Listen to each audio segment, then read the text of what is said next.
Hello viewers, I am Kausalya. Today we are going to solve problem number 2 under the topic lag compensator. Before that, it will be better if you go through the procedure of how to solve a problem using lag compensator. I'll give the link in the description. Now, the problem is the controlled plant of a unity feedback system is given. It is specified that velocity error constant of the system be equal to 20 while the damping ratio of the dominant roots be 0.707. So a transfer function is given and the velocity error constant is expected to be 20 and the damping ratio should be equal to 0.707. Design a suitable cascade compensation scheme to meet the specifications. So we have to design a compensation in such a way that the velocity error constant should be equal to 20 and the damping ratio should be equal to 0.707. Right. So the first step is we have to draw the root locus for the given transfer function. So again, as we all know, root locus has some 7 to 8 steps. We have to follow all these 8 steps and we have to finally end up with a root locus. Right. So the first step is sketch the root locus of uncompensated system. So what is uncompensated system? Here the system with this transfer function is the uncompensated system, right? So we are going to draw the root locus for that transfer function. So the step 1 is to find the poles and zeros of the open loop system. So here from the given transfer function, it is clear that we are having 3 poles, right? Because here the maximum power of S is 2 and here the power is 1. So 2 plus 1, 3. So what are the values of the poles? We have to just equate them to 0. So here the value of S is equal to 0 and here when you equate the S plus 10 whole square equal to 0, here finally the answer will be minus 10 comma minus 10, right? The second one is to find the root locus on the real axis. So here first we have to plot the values of the poles and zeros. Right, this is our S plane and here the values are 0, minus 10 and minus 10, right? So here 0 and in minus 10, at the place of minus 10 we are having 2 poles. So it is drawn like this, right? Now we have to find the existence. So just select the test point. Again let the test point be at minus 10. Right. To the right hand side of this minus 10, how many poles and zeros are there? We are having only 1 pole. Right. So 1 is an odd number. Therefore root locus exists between this 0 and minus 10. Right. Now select some other test point. So let it be some minus 11 or minus 20 or whatever may be. Right. So here I am selecting minus 11 as the test point. So to the right hand side of this test point, how many poles and zeros are there?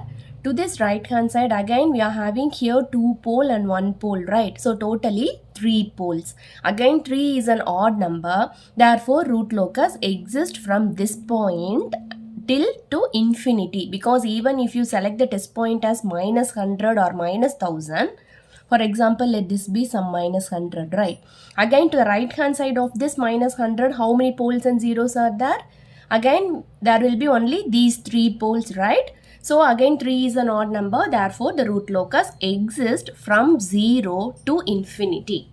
Right. This is quite interesting, right? We had never seen a problem like this. That is, the root locus always it is getting existed on the negative real axis, though we are having some poles present.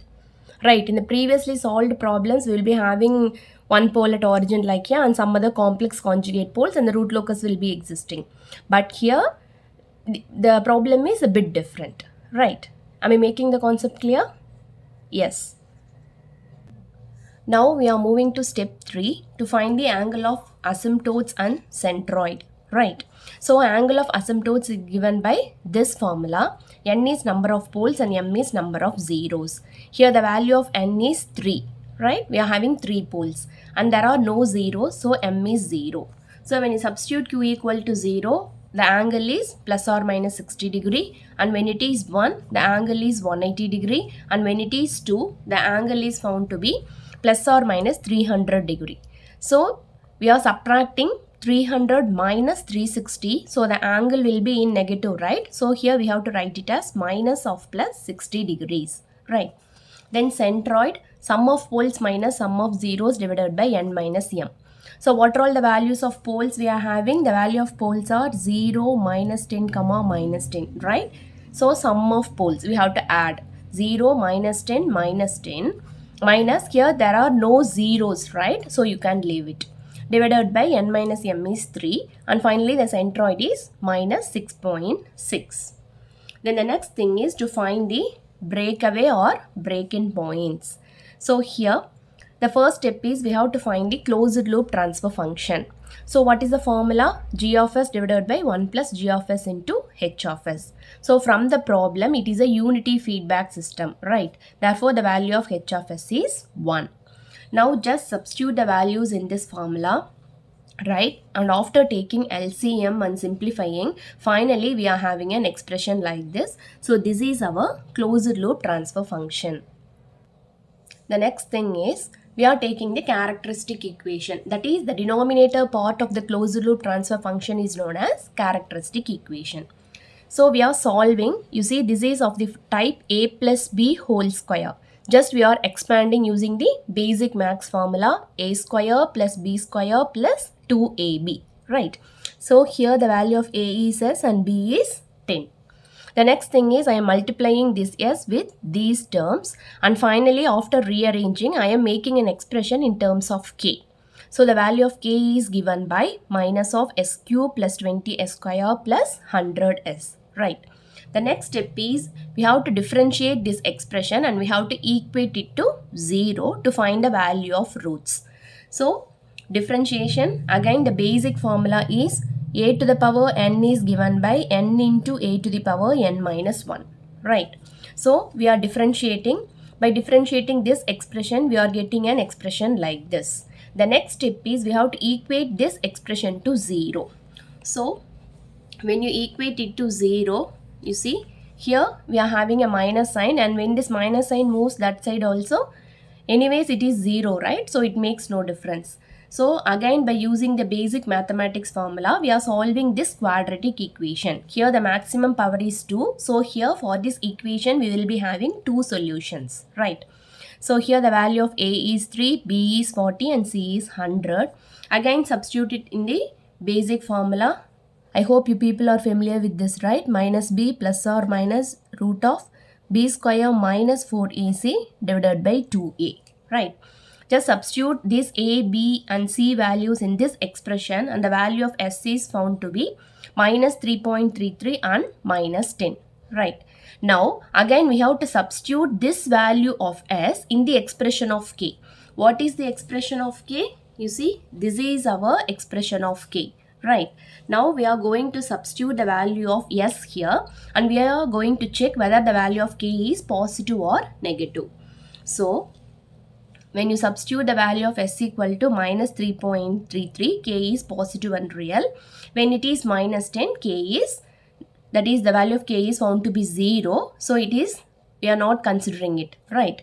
So s equal to minus 3.33 is the breakaway point. We will define a point as breakaway or break-in depending upon its location on the root locus, right? I will explain this concept when we draw it on a graph sheet. Then the next thing is finding the crossing point on imaginary axis. Again consider the characteristic equation, right? Again simplify this characteristic equation like this. Then the next step is we have to substitute the value of s as j omega. And again we have to solve this. So when you solve, you see j omega is, j cube, right? J cube is nothing but this is minus j, and again j square is nothing but minus 1, right? These are all the concepts we are already familiar. So just substitute and solve. So after solving we are having an expression like this, right? Then the next step is we have to equate the imaginary part to 0. So here the imaginary part is minus omega cube and here it is plus 100 omega, right? Just equate it to 0, and by simplifying we found that the value of omega is plus or minus 10, right? So the root locus crosses the imaginary axis at plus or minus 10j, right? Then the next step is, before proceeding to the step 2, okay, just now we have completed our step 1. We have drawn the root locus of the given open loop transfer function.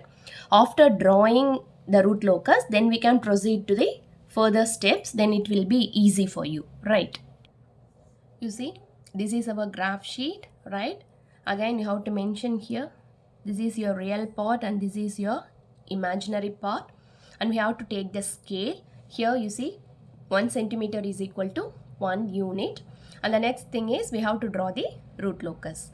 So first we have to locate the poles. The value of poles are 0, -10 and -10. You see here 0 and -10, -10. We are having two poles at -10, right? Then the next thing is we have to find the centroid, right? The value of centroid is found to be -6.66, right? So this is our centroid. From the centroid we have to mark the angle of asymptotes. So angle of asymptotes, when it is plus angle, you have to keep the protractor straight, right?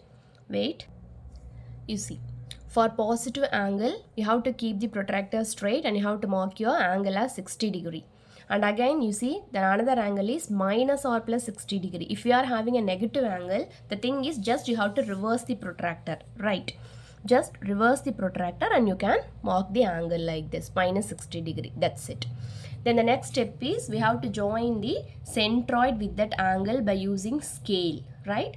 So these are known as angle of asymptotes, right? Then the next step is we have to find out a point, right? That is minus 3.33. So just locate the point over here, right? This is your minus 3.33, right? Since it is located between two poles, we are considering this as a breakaway point, right?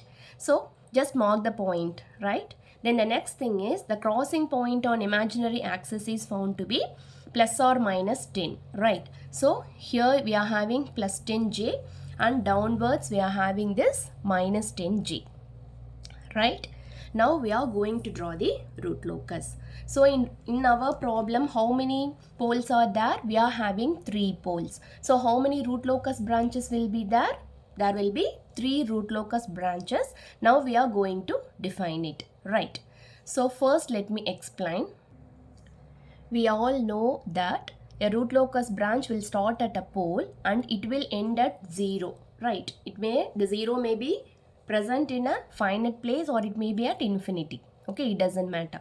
So here we have to find our 3 branches, right? So first consider this pole. So the first branch starts here, okay? It travels over here and it gets breakaway. Therefore the root locus branch will be like this, you see.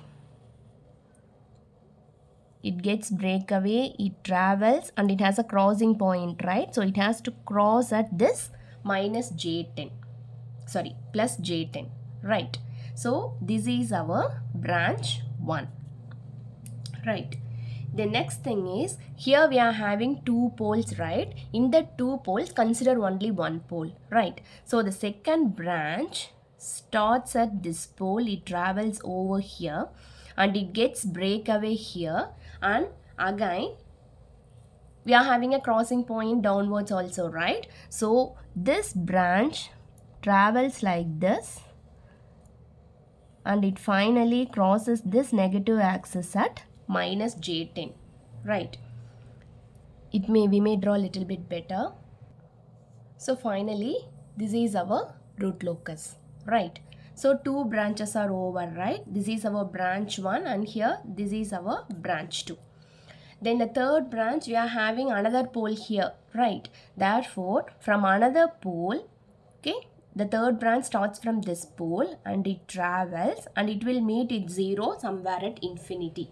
So finally we had drawn our root locus, right? Then the next step is we have to meet the criteria which is given in the problem, right?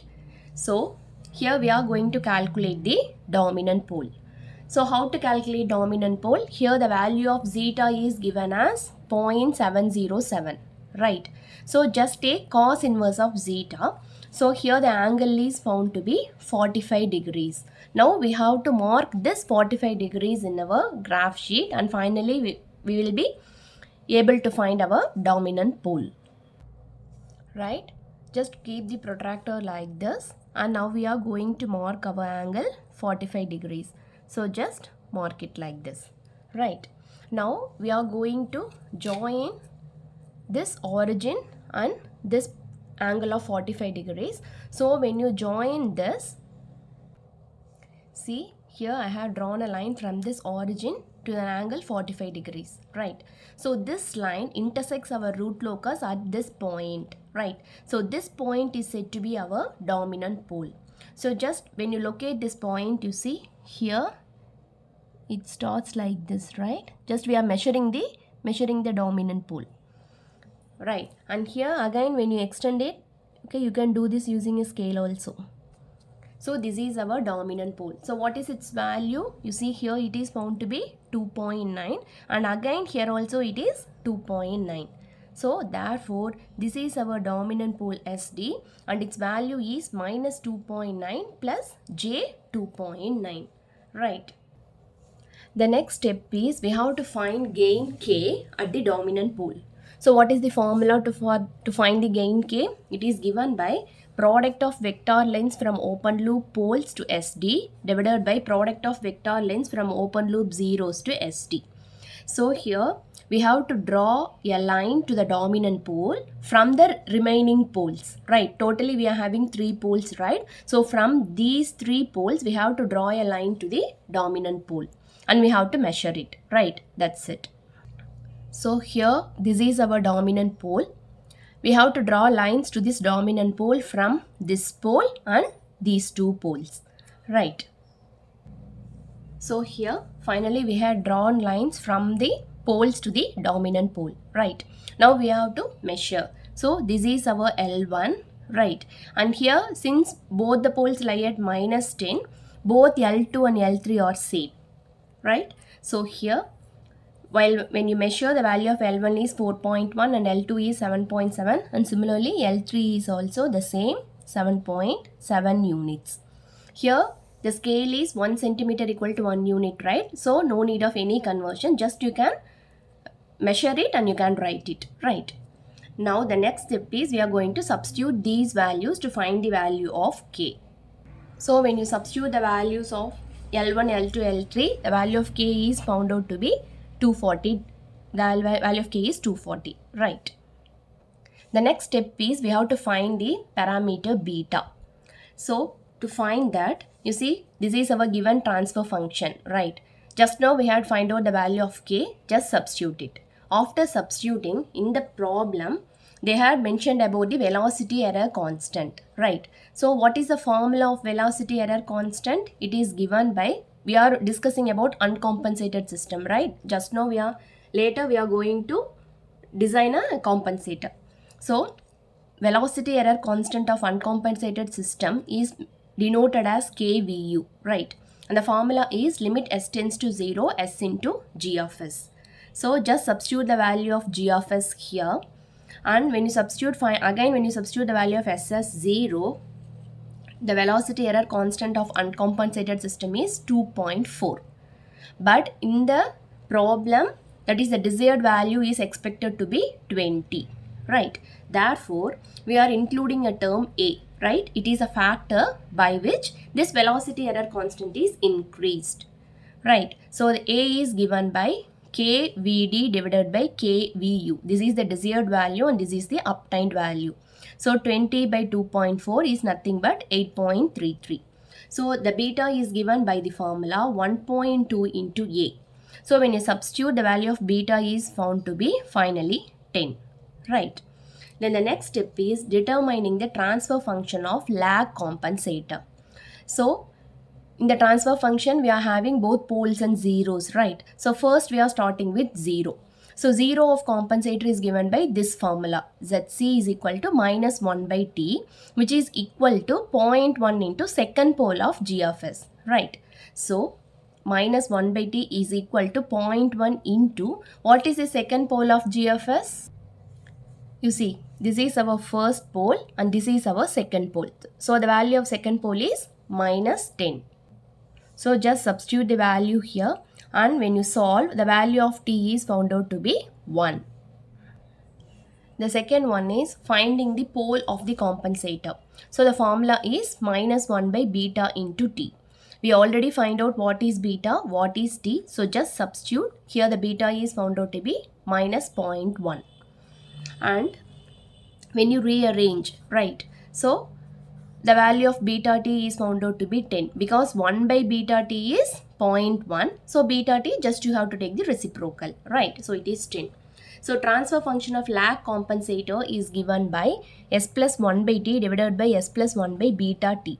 So we know the value of 1 by t, we know the value of 1 by beta t, just substitute, that's it.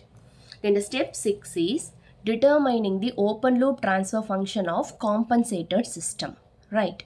So here we are using a lag compensator, right? So that lag compensator is connected in series with the open loop transfer function. So here this is our given transfer function, right?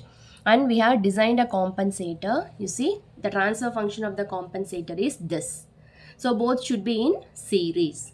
So here that is the reason why we have drawn the block diagram like this, because both should be connected in series, and in the problem it is clearly mentioned that it is a unity feedback system. So here we are using this unity feedback, right? Even you can mention input and output also, right? This is your input and this is your output.